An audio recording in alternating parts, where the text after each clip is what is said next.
হজ পালনের জন্য এ বছর ব্রিটেনে বসবাসরত ২৫,০০০-এরও বেশি মানুষ আবেদন করেছেন। তবে শেষ পর্যন্ত হজ পালন করতে পারবেন মাত্র ৬,০০০ জন। যেসব ব্যক্তি হজে যাওয়ার জন্য বুকিং দিয়ে শেষ পর্যন্ত যেতে পারবেন না, তাদের বুকিং মানি থেকে ২.৫% অর্থ কেটে বাকি টাকা ফেরত দিবে সৌদি সরকার। এতে করে আর্থিকভাবে ক্ষতিগ্রস্ত হবেন তারা।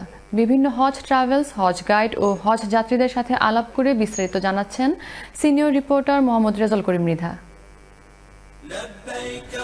ইসলাম ধর্মের ৫টি স্তম্ভের অন্যতম হচ্ছে হজ। পবিত্র এই হজ পালনে ব্রিটেন সহ বিশ্বের বিভিন্ন মুসলিম দেশে কোটাভিত্তিক হাজি নির্ধারণ করে দিয়েছে সৌদি সরকার। আল্লাহর হুকুমে এই বছর হজ যাওয়ার লাগি আক্তনে অনেক প্রসেসিং করছি, সব পয়সা করি সবগুলা ম্যানেজ করিয়া আল্লাহর হুকুমে আল্লাহ আমরা আশা পুরাইছেন। আমি এই বছর হজে যাইতেছি। হজের প্যাকেজিং অনেক কষ্টের বিনিময়ে পাইছি। যারা নেক্সট ইয়ার হজে যাইবা আগে তনে প্রসেসিং করবা। চাঁদের উপর নির্ভর করে আগামী ৪ঠা জুন থেকে পবিত্র হজের কার্যক্রম শুরু হবে। ব্রিটেন থেকে এবছর প্রায় ৬,০০০ হাজি যাচ্ছেন হজ পালন করতে।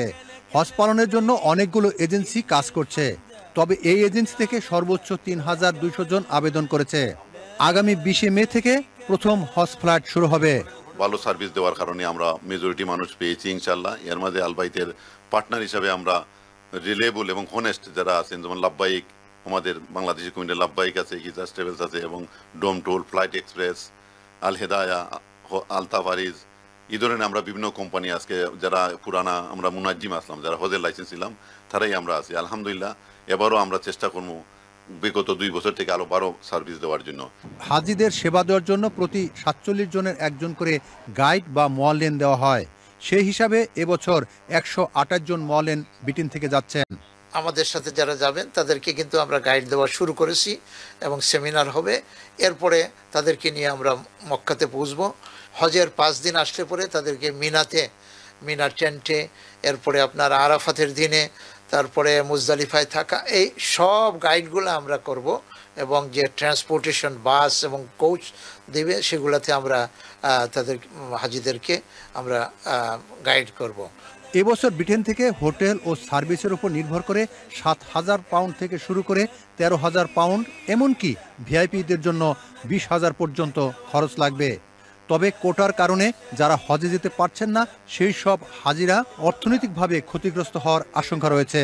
যারা যেতে পারতেছে না তাদের পয়সা, তো ওইখান থেকে আপনার যে টাকাগুলো তারা জমা দিছে, ওইটা রিয়ালের রেটে আপনার পাউন্ডগুলা জমা দেওয়া হয়েছে তৎকালীন সময়ে।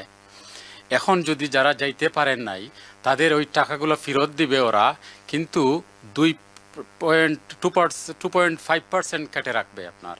তার মধ্যে আবার ওই যে পয়সাটা কাটিয়ে রাখবে ওইখান থেকে আবার 15% মানে তারা ফি নিবে। আমাদের দাবি হইলো ওই বিষয়টা, কোটাটা একটু বাড়ানোর জন্য।